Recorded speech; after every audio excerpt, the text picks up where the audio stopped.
Winter in the northern forests is unforgiving.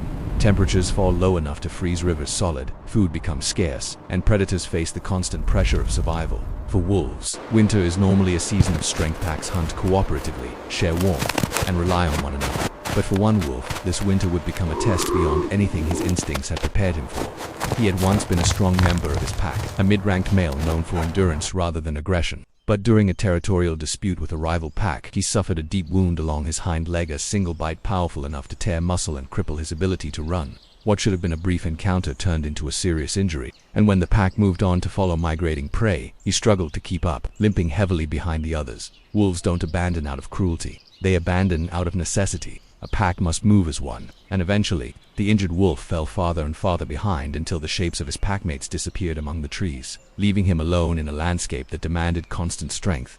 Each day became a slow battle. The forest floor was buried under thick layers of snow, making every step a painful drag. The cold stiffened his injured leg, forcing him to rest every few minutes. He stopped often to lick the wound, trying to keep it clean, but the frozen air made healing almost impossible. The scent of blood followed him everywhere, a silent invitation to opportunistic hunters. For food, he relied on scavenging small scraps left behind by ravens, frozen bones gnawed by foxes, and the remnants of kills made by stronger predators. But these were never enough. Hunger carved into his ribs, and exhaustion clouded his eyes. Still, he kept moving. Wolves are guided by scent, memory, and an instinctive map of their territory. Despite the injury, he searched for familiar landmarks, old den sites, the remains of past hunts.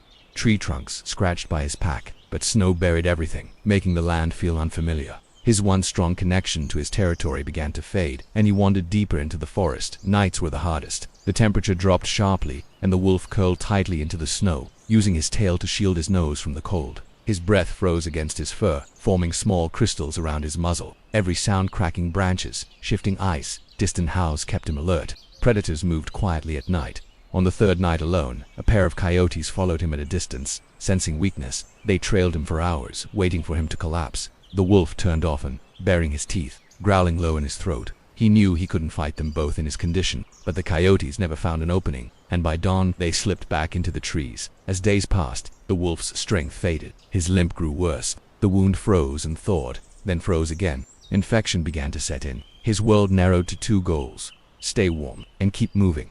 But even in this bleak struggle, the forest offered moments of quiet resilience. A deer carcass left behind by a mountain lion provided his first real meal in days. He ate slowly, looking around constantly, expecting the lion to return. The nutrition gave him enough strength to continue his wandering, following faint trails and old memories. One morning, a familiar scent drifted through the air, distant but unmistakable. His pack. He lifted his head, ears forward, searching the wind. It had been days since he had last heard them. Slowly, painfully, he followed the scent across frozen ridges, over icy creeks, through patches of dense pine. Exhaustion dragged at every step, but the instinct to rejoin his family pulled him forward.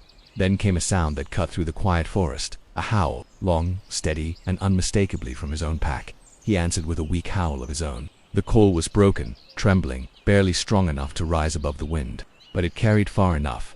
Within the hour, shapes moved through the trees, familiar silhouettes, cautious but curious. The pack approached him slowly, sniffing his wounds, assessing his state. Wolves remember, wolves recognize, and despite his condition, he still carried the scent of their circle.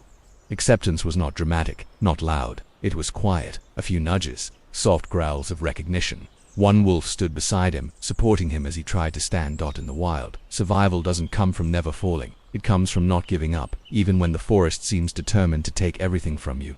The injured wolf rejoined the group, walking in the safety of the middle, no longer alone, no longer vulnerable. The pack moved forward into the winter, together, and for the wolf who had endured hunger, cold, predators, and isolation, it was enough. He had survived the one thing most animals never return from: solitude in winter.